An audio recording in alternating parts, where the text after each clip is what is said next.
Well, I am so excited about today. Welcome to the Red Chair, Ashley and Nick. We are so excited to unpack all things creative financing with you guys. We have the kings right here of creative finance and all things. So tell me first, Ashley, Nick, tell me a little bit about your origin story. I want to start with you, Ashley. Tell us who you are, how you got started, and a little bit about your journey. All right, let's see. So I've got three kids, a 9, a 13, and a 15-year-old boy, girl, boy, and I happen to have literally just been a stay-at-home dad for about 10 years. And my youngest, when he was just in starting preschool, I thought I'm going to go back to college, get my master's degree. I already had a bachelor's in business. I'll go get my master's, and once he starts kindergarten, I'm going to go to work and do something in IT. So I went and got this master's of science in IT management. I had been in the Marine Corps before, and I was kind of blessed with getting this pension to where I was able to just watch all my kids take their first steps, change all the diapers, do that whole grind. And shout out to all the stay-at-home parents. It is legit a difficult and daunting task. And so I've got a lot of respect for that. But I do feel really blessed that I had that opportunity with them. And so my son was just starting kindergarten. I got my master's, and then I decided I don't want to do IT. I was like, I'm super nerdy. I like techie stuff, but I don't think I want to work in that. I'd rather just like nerd out on stuff in my leisure, but not have to do stuff like that for work. So my son started kindergarten in September. I woke up one morning in October, and I just thought, I'm going to start a real estate business. And I had, for the 2 years that I was getting my master's, I was traveling back and forth to San Francisco to go to this program.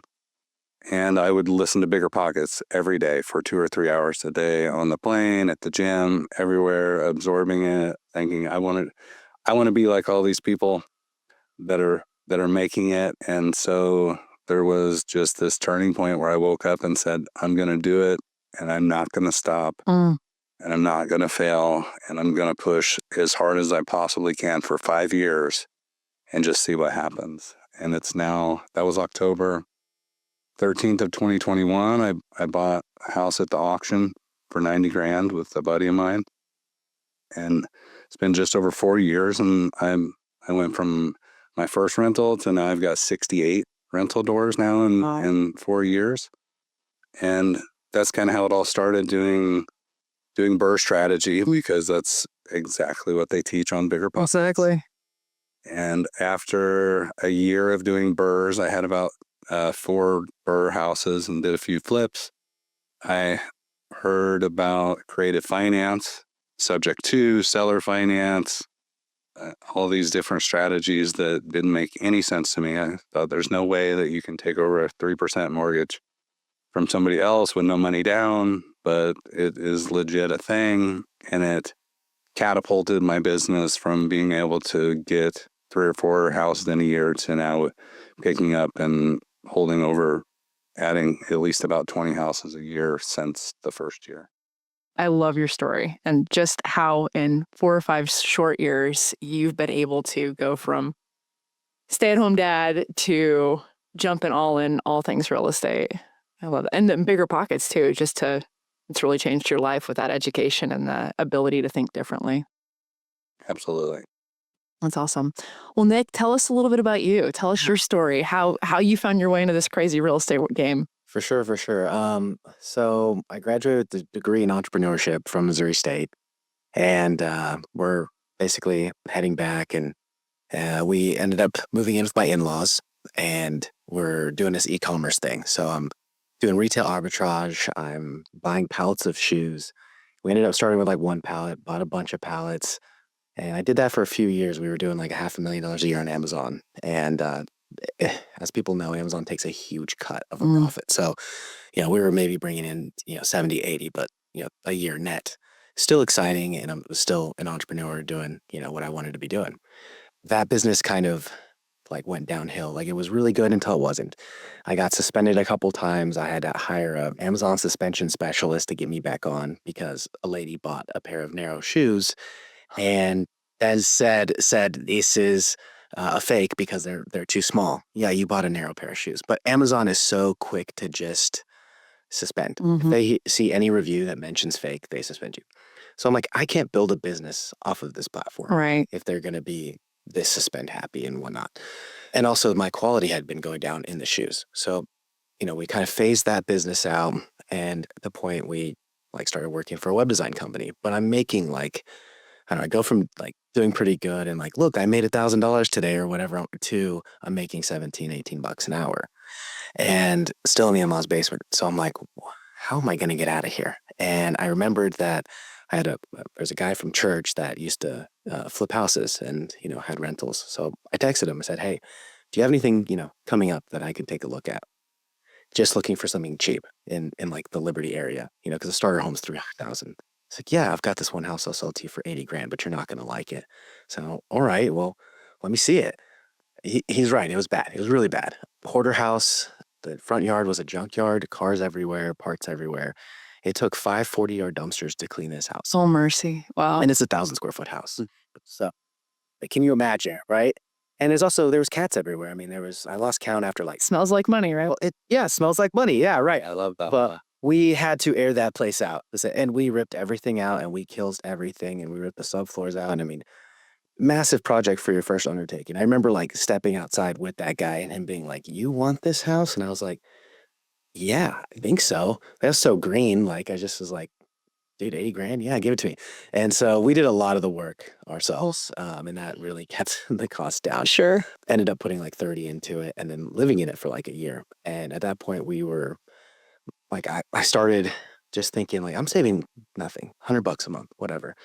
I'm not going to live the life that I want to live, blessing my family, vacations, whatever. Like, what can I do? Right.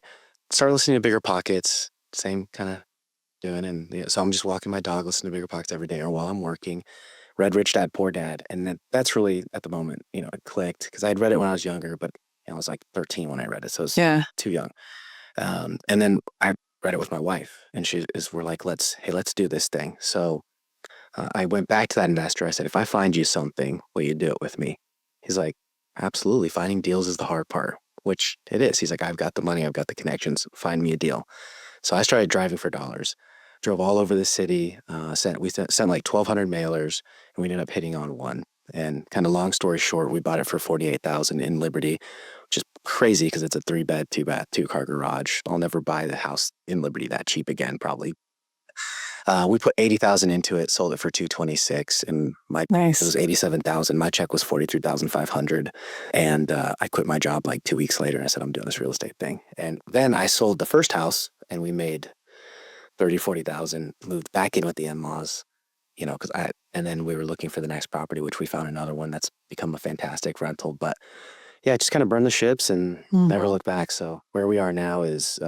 I've done over 100 plus off market transactions, flips, burrs, things like that. I have a portfolio of 25 doors now. I own a bunch with this guy here. That's really taken off this last year. So we started with just one deal and now we have 11 doors together. So, I love your story too. I mean, just from selling shoes in a basement and getting crushed by Amazon and then to buying your first, house hack and flip. And that's incredible. Ashley, take us back and just unpack a little bit seller finance and the hybrid piece for us.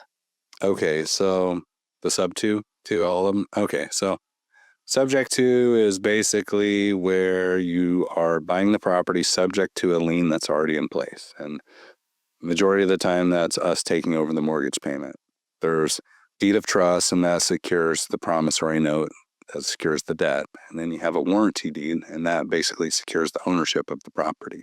When we do a subject to, we transfer the warranty deed, but we leave the deed of trust and the promissory note in place. We don't pay the mortgage off. We just start making the payment on that and go on about business. But we add ourselves to the insurance policy, and we always have to maintain the original borrower on the insurance as well to make sure that the mortgage is covered. And then the mortgage company will usually leave us alone. Sure. Easy peasy, haven't had a problem. I've done like 50 of these now, no issues. And then seller finance is where I just go to somebody and say, hey, can I make payments on this? It's, they probably have it paid off. They might have had it paid off for years. And I say, can I pay you $1,000 a month for 180 months? I did that on a deal, actually. We bought this really turnkey house for $186,000. I gave her $6,000 down, and then we did $1,000 a month for 180 months. 0% interest deal. And what's so cool about that is that it's literally paying $12,000 a year in principal reduction. So in just 5 years, this house I bought for 186, finance 180, I'll literally only owe 130 on it. Oh my goodness. And the way you can structure some of these seller finances is incredible, the type of terms that you can get. And something about that that's really important in structuring these is I always anchor with cash. I just did a duplex. We're closing tomorrow. I offered her $80,000 cash. She was dead set on 120. I said, you know what? I'll give you the 120, but it's going to have to be on payments because it's going to take me a while to recoup on this and need some work, etc. But they're retired. They already have money. They didn't need the cash. She just liquidated some other property just this year. A cool thing about taking payments is in terms of the IRS, it's considered an installment sale. And installment sales, you only pay the capital gains on the profit that you receive in each tax year. Okay. So this is structured over 10 years, and it's pretty much all principal. So on this deal, we're going to pay $1,000 a month for 120 months. And so tax-wise, she's going to be paying capital gains on the $12,000 a year that she's receiving, right? Instead of paying capital gains on the whole $70,000 gain that, she bought it for $50, she's selling for $120. Really, there's a $70,000 gain there. So it's going to be proportioned across the 10 years of what her gain is and what she's receiving each year. So for a retired person on a fixed income, if we can trickle those taxes instead of one big chunk up front, there's a lot of advantage to doing seller finance. Yeah. And like you mentioned, it's like it keeps them with options instead of feeling locked from having to pay that huge capital gains bill. And that's the biggest pain point for most investors is I don't ever want to sell, right? You just kick it down the curb till you die. We have a seller that we purchased this really great property in Lee Summit for $150,000. And he had 150 doors at one point, right? Something like that. And he's pared down to like 35. And so our hope is that we can just buy them from him one by one. But he likes selling on lease option or on owner finance. That's the only way he wants to sell. So we purchased it 150, 5% interest, which is very, very common. You're going to see that a lot. The savvier investors are going to say, hey, I can go take this money and get 4 or 5% in the bank or a bond or whatever. Right. So I want that at least. And for us right now, hey, that's fine. Yeah. We gave him $10K down. So we own 140 and we went and put a renter in there. And, we have another property that I think it's probably worth 220, 230. And so we get equity, get some cash flow and have another property. And then he gets what he wants. So for the wealthier, savvy investors, they like selling this way as well. And if you can, a lot of them pitch it to us or, if you pitch it to them, they get it. They understand, I'm becoming the bank. So. I love that. And those just giving them options and strategies, and just like anything in real estate, when you give people options they're empowered to make a better decision. For sure.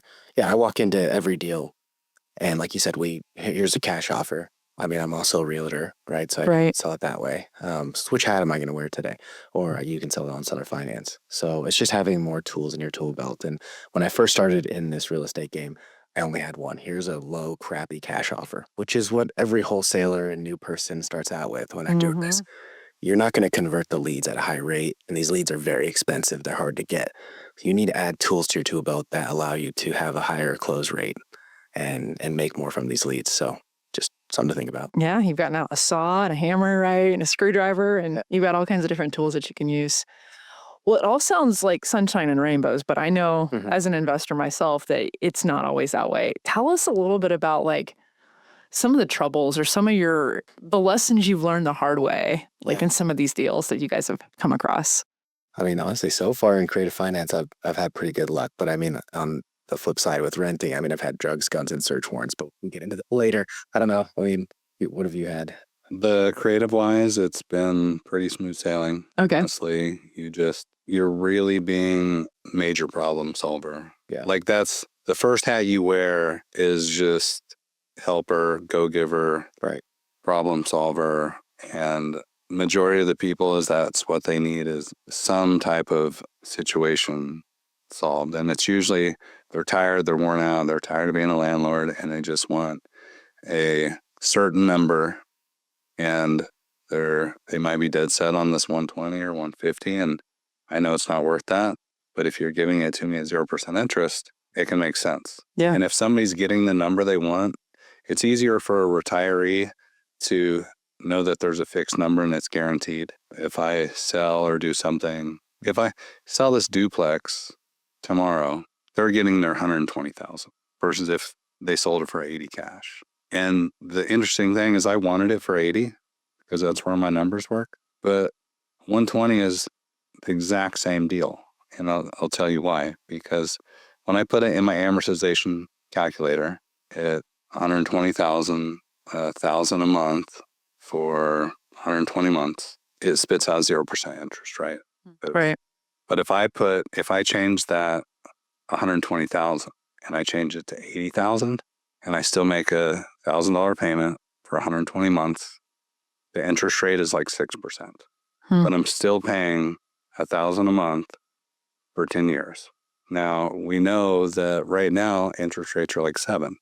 So if I go get a bank loan right now, an investor loan at 7 on 80 grand, I'm getting the same deal. I'm actually getting a better deal than what I offered at 80 cash. Because I'm getting a little bit better interest rate. I'm also not paying 2 or 3 points to the bank. That's right. So I let her win, but I still got the payment that I desired. And she's guaranteed to get 120,000 no matter what. She could have sold it for 80 with 6% interest to me, but then I could have just sold it tomorrow and she'd still be at 80. So you can use different scenarios, with the money and the structure to where everybody gets to win big. I love that. One of our leaders here, he always says, if it's your number, it's my terms. And if it's, I was going to say that. Yeah. and if it's my terms, Yep. So you get to pick either one. And if it's my number, it's your terms. So this is a great example of how you guys have been able to do that and then help investors or people that are just finding themselves in a place where they need to make a change and do something different. Well, Nick, walk us through, a little bit of, one of your seller finance deals that you've put together. Well, let's see. Which was What about Hardesty? I mean, that was a dead deal. He didn't know where to go. Yeah. So we had a deal we did just recently where they had purchased it for 165, and agent calls me and says, "Hey, they didn't get a great deal. They bought at the wrong time. Interest rate's a little bit higher, but he just needs out, and he's going to end up bringing $10,000-$15,000 to closing, which he cannot do. So what that means is it's just going to get foreclosed, and he's going to have his credit ruined, and he's moving in with like his sister at this point. And so basically we went over there and just talked him through everything and provided a better option for him, which was us taking it over on sub 2, and he doesn't have to bring the 15K. So, and then we make sure that the agent gets paid in this situation. So that's one of the things that we kind of have this agent guarantee where if you bring us a creative deal, a seller finance deal, there might not be a ton of skin in the game, right? Right. A lot of equity. And so the seller can't pay the agent. Well, we'll pay it out of our own pocket in many situations and just make sure that the agent's made whole. And they put, I'm a realtor, right? So they put time, effort, energy, photos, everything into this deal. And so we want to make sure they're compensated. Yeah. And it's a win-win, and it helps agents bring you guys more options and deals, and it helps you guys be able to get it done. Well, tell us a little bit about your system. Where do you find leads? Where do these people come from? I know you've got a ton of doors, Ashley. You've got 25 right now. Yeah. Where are you finding your top 2 lead sources right now? I'd say networking and Okay. just literally networking with people and saying, hey, if you've got problems, we've got answers. And not just direct to seller, it's direct to agent, direct to wholesaler. It's going to meetups, networking, and saying, we can help you find a solution for almost any deal. If you think it's dead, let us take a look at it. You never know, right? That's my inbound funnel. And Nick's too, a lot of, I think. Yeah, I mean, I was just at a house in Independence recently where the guy was a similar situation I just talked about and actually acquired that property, and another investor that just didn't know how to pitch, in sub two or seller finance, and he wanted to learn, so he came along with us and kind of watched how it happened, and then actually did a Zoom with him afterwards to kind of walk him through the process because he wanted to learn as well. Of course. Yeah, that's something that we're willing to do. That's awesome. And then just give those people, like I said, their options. Well, when you sit down, what questions do you ask the sellers to make sure that this might be something that works for you guys? What's the next chapter? Like, where do you want to be? What's the plan? Do we need money today? Like, do we need this money for something? Or at least if I know where they're going, what they're trying to do they need to upsize? Do they need to downsize? Are they moving for work? Are they trying to save their credit? Then we can see if creative even works. If you need $50,000 to get in your dream home, we're probably just going to have to list your house. Right. But if you don't have an inherent need for that today, but you want top dollar, we can put something creative together to get you probably a better situation. So I think listening to their needs, being very intuitive and helping draw that out of them and let them speak. And a lot of times people just want to be heard. Yeah. Yeah. Well, it's just getting to motivation, of course. Exactly.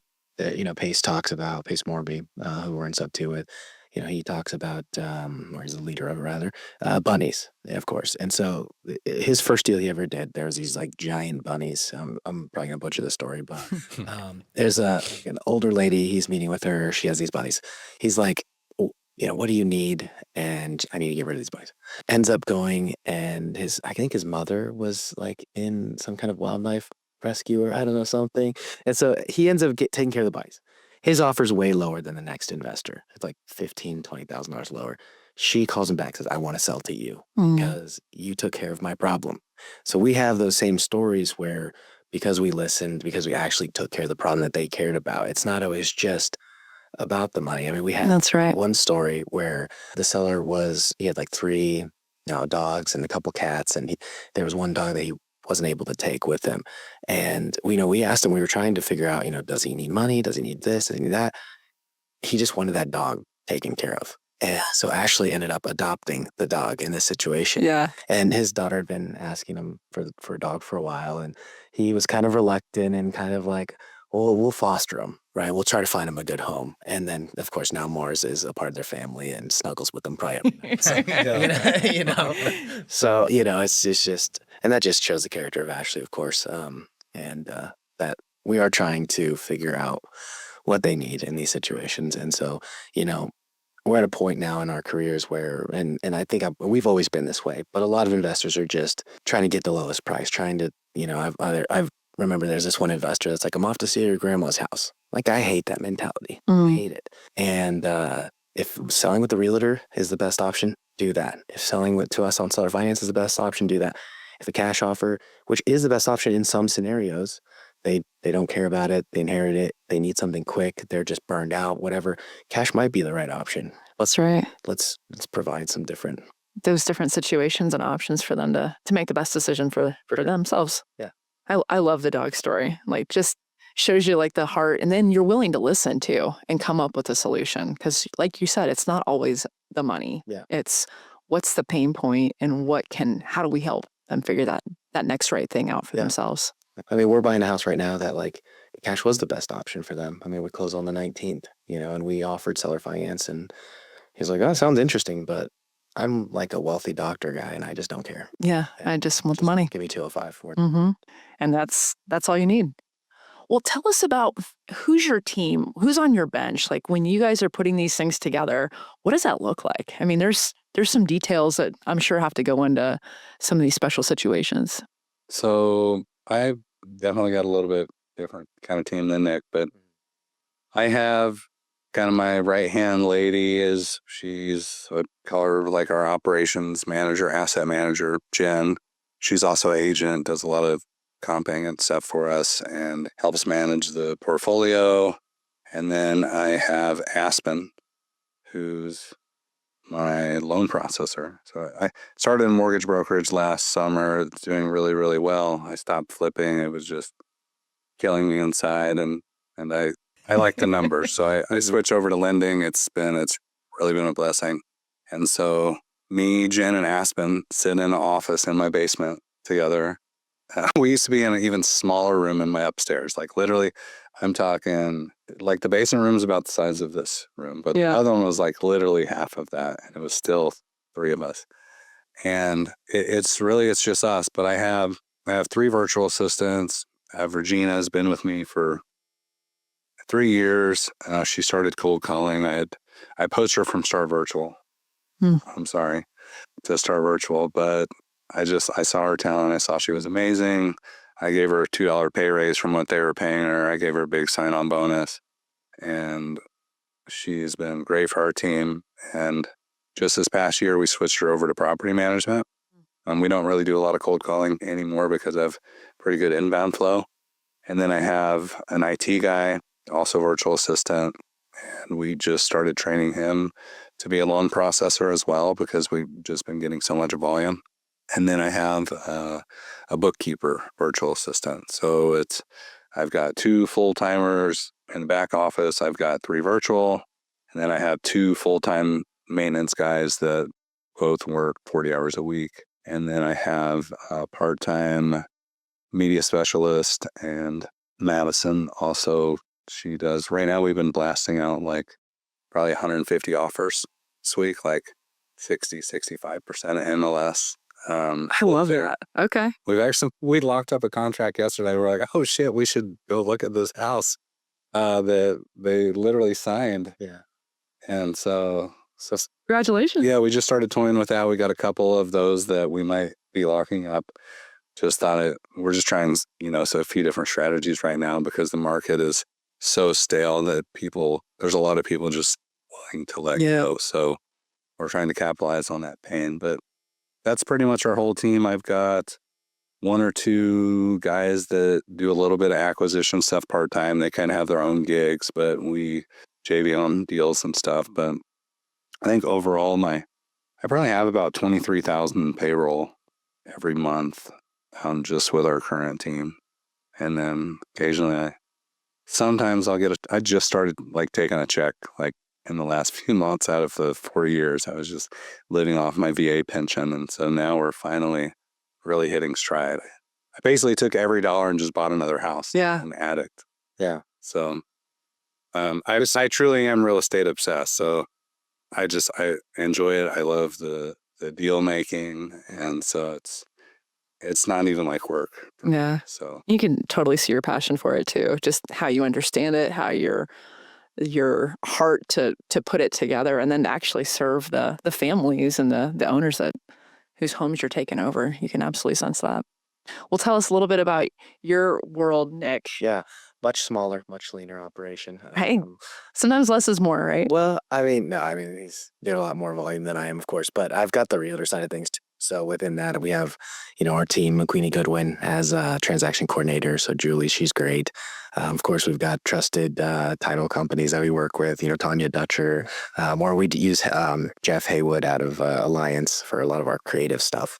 So, I get that question a lot of times, who can help, with those closings. And then, my wife, she's full-time in helping me, keep everything straight. So we manage 20 doors ourselves. And then we have Laura Marks, who manages 5 for us. And so just outsourced that to her. Kind of had some problem properties, drugs, and search warrants, and oh boy, inherited tenants. And I went to her and said, it's like the 80-20 rule that 20% of the properties were causing me all of my stress. And I just said, do you like problem properties? She's like, I love them. I said, you take these, please.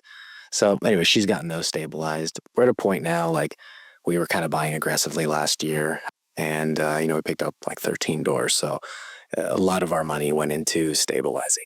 And so now we're starting to get to a place where, the counts are actually going up, and it's just not a constant influx out, but it's, my wife's like, can we please get stabilized, please? But I'm kind of like Ashley, and I'm like, if a good deal comes up, it's hard, right? Time passing on. I call it getting bit. Once you get bit by the real estate bug, it's, yeah. And I'm like, I'm like any other guy in this business, I have these dreams of, we're at the first level of financial freedom where our cash flow pays for our bills.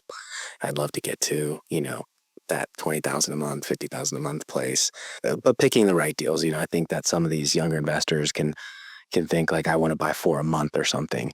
And it's like, no, you need to go for quality over quantity. That's right. Because you can get yourself in trouble just trying to hit these numbers goals. Like, I think it's really funny. I'll see on Facebook, like, I have to buy 4 more properties this month. Like, or what happens? Like, Right. you fall over dead. Like, what are you talking about? Like, and so Unless it's a 1031, I think you're. yeah, I think you're going to be fine. But they just use that to create the urgency, which is cool. But you get yourself in the trap of like hitting a numbers goal instead of a cash flow goal, or whatever the metric is that you're trying to hit should be as far as the quality of the properties and everything. So I think for me, I have a much smaller portfolio, but I really try to buy in more of your B class markets. And I mean, I have like a triplex in Sugar Creek, but for the most part, it's Northland stuff for me. And I just have a really easy time renting it. A lot of demand, premium rents. I don't get that many phone calls on the 20 units I have there. It might be, hey, can I hang a hammock? And I'm like, yeah, you can hang a hammock. That's fine. So anyways. Hey, yeah, those are great problems, right? Yeah. Tell us what's the exit strategy for you guys? What's end game? What's big picture goal? I think for me, bigger deals like commercial apartments. I mean, I sold a 24 unit last year to a good friend, and I wish I had stayed in the deal, so I don't think I'll make that mistake again. And so, yeah, just a commercial. I mean, I had another opportunity to buy a commercial building in Pleasant Valley, and that one haunts me a little bit because the next time I followed up on that lead, he had it fully occupied and it would have been a cash cow. And so I kind of like just let the money at that point. I mean, I was trying to stabilize the business and just wasn't creative enough to figure out how to get that down payment I needed. And so networking and finding some other partners that can kind of come in on some of these bigger deals and maybe let me hunt for them. That's kind of You play bird dog a little bit. a little bit. Yeah, it's a different level. Like I had Yeah. guys, kind of a acquisitions guy, Jazz, who I'm kind of teaching and mentoring, and he's out bird dogging for me. And so it's that next level. I'll just be a bird dog. That's right. The commercial guy. For the commercial people. Exactly. I Yeah. love that. How about you, Ashley? I don't even know. We'll probably just keep going for a while, but I do. Buy them until you die, huh? I am kind of on this quest to 100. Yeah. And then I'll rethink them from there. First it was 36 and then it was 50. And now I'm like, maybe 100 sounds good. But I would like to kind of wrap things up, maybe 8 more years. My youngest is 9. So we've got about 8 years until he can graduate. And at that point, if I want to take off for the rest of my life, basically, I want to do that.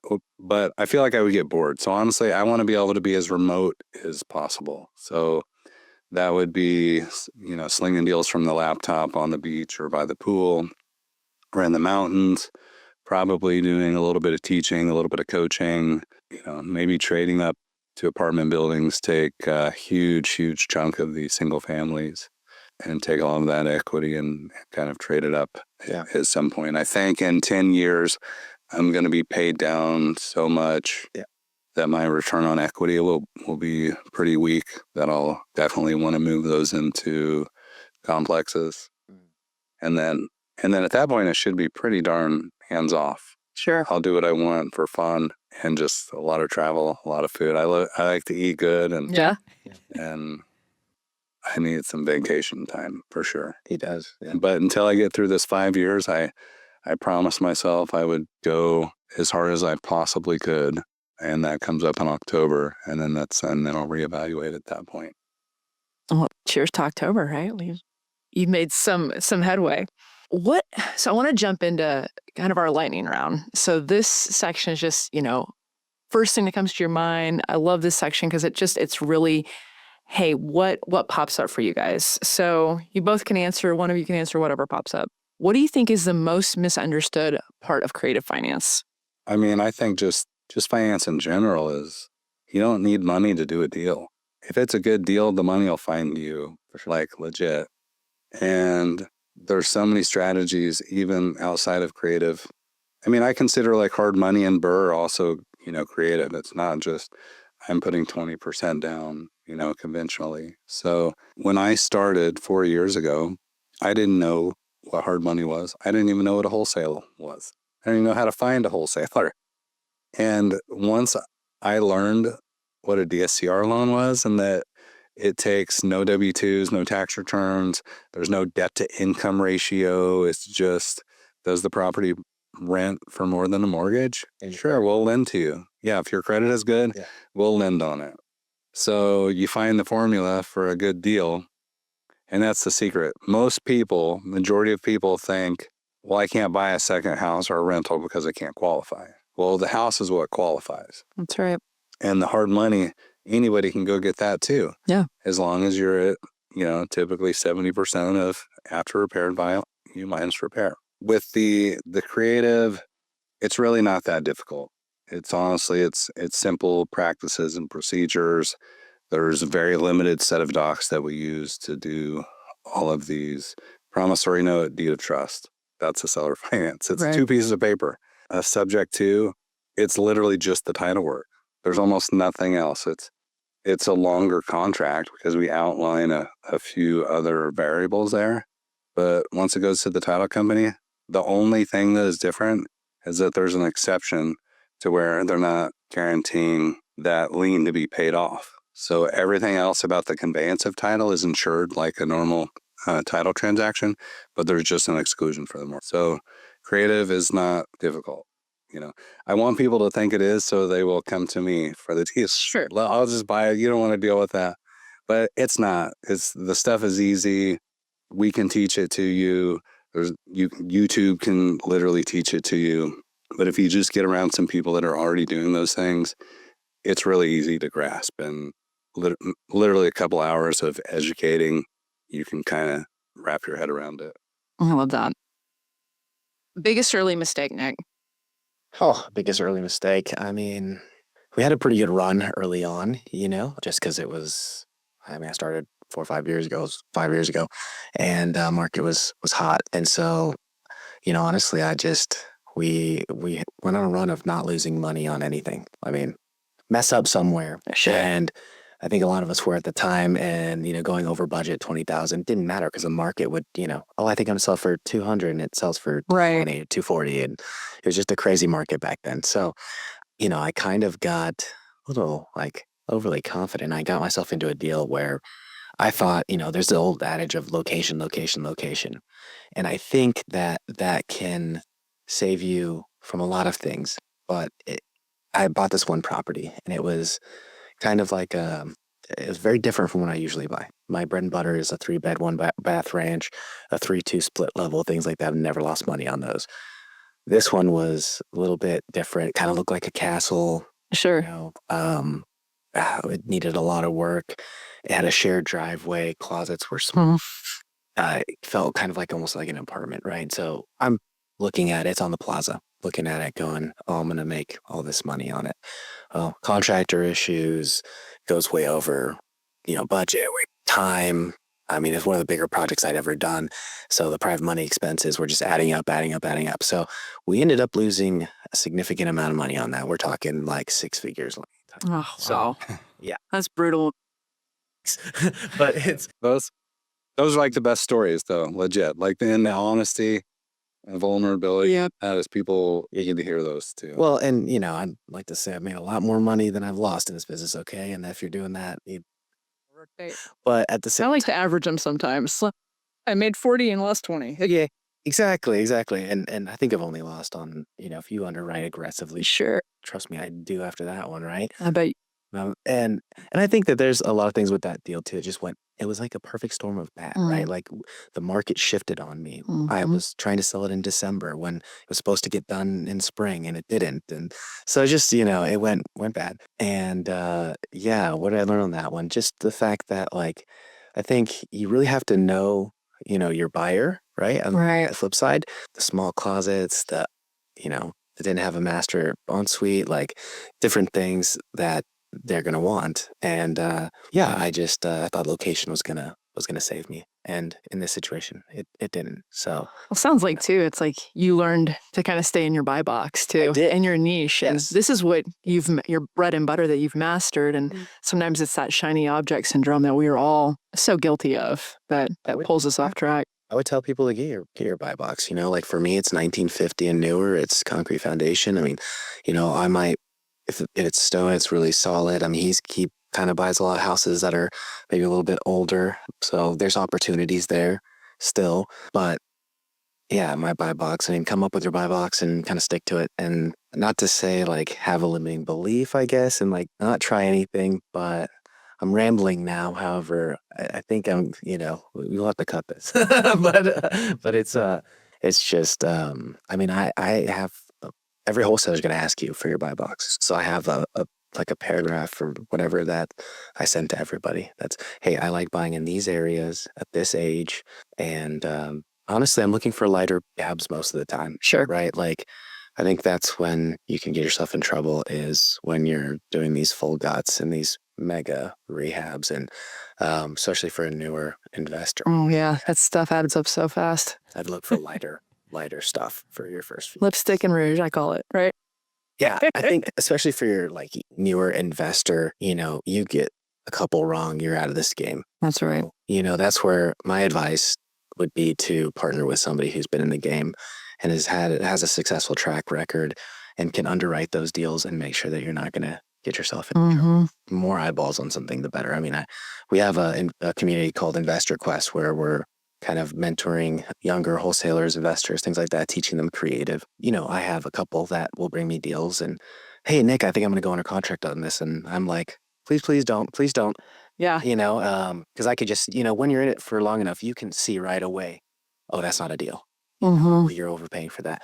And sure enough, I ran comps on it. And I'm like, you would have lost 30, 40,000 on it. So that's where, you know, go to the networking events, meet somebody, reach out to us, have somebody that can look at your deals and kind of save you from potentially, you know, taking your life savings. Losing your shirt for sure. Exactly.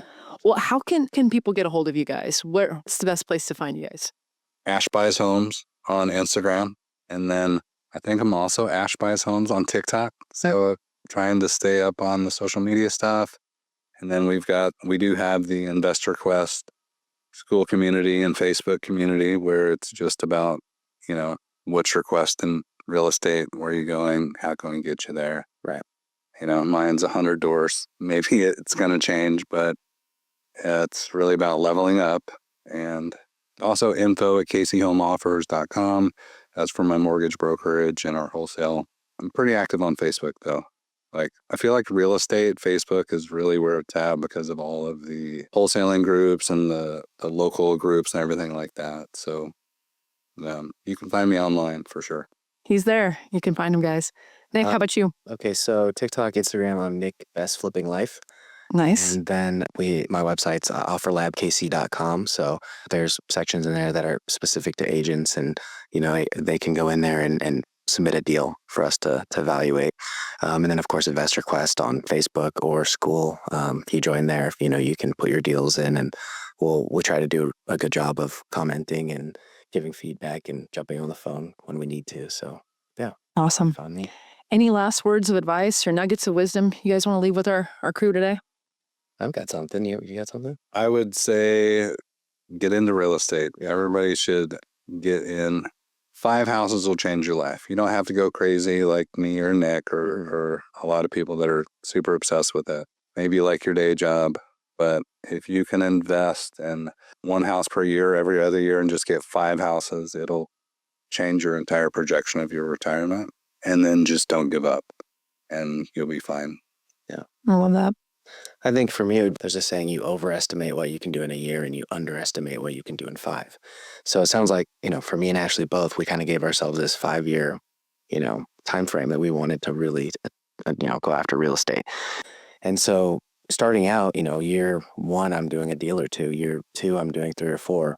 Next year, I'm doing 10, and then 20 plus every year after. It compounds just like anything else, you know, just like other investments. And so, you know, when your knowledge compounds as well, that's when things really start to take off. So, you know, give real estate 5 years. And, you know, I went from my in-laws' basement to becoming a millionaire, and he's a multimillionaire. So, it's powerful. It really is. And for agents out there that aren't buying real estate, it's like you see a lot of opportunities. You're in this business. You believe in real estate. Like start acquiring, and keeping some. And eventually, I think, especially in real estate, we have a high burnout rate, right? So if you can get some passive income coming in and kind of make it to where, but anyways, for me, I don't have to be so stressed about the next deal and continually, making sure my pipeline is full on the agent side of things. I kind of just take what comes because I do have cash flowing assets that do kind of take that pressure off a little bit. And I think that would be nice for other agents to have too. That's right. We have a saying here, don't wait to buy real estate and wait. Exactly. So you guys are the synopsis of that. Well, thank you both so much for your time today. We appreciate you and can't wait to hear your story, some more of your story again in the future, I'm sure. But thanks again and appreciate you guys. Hey, Awesome. Thanks for having us. Mhm.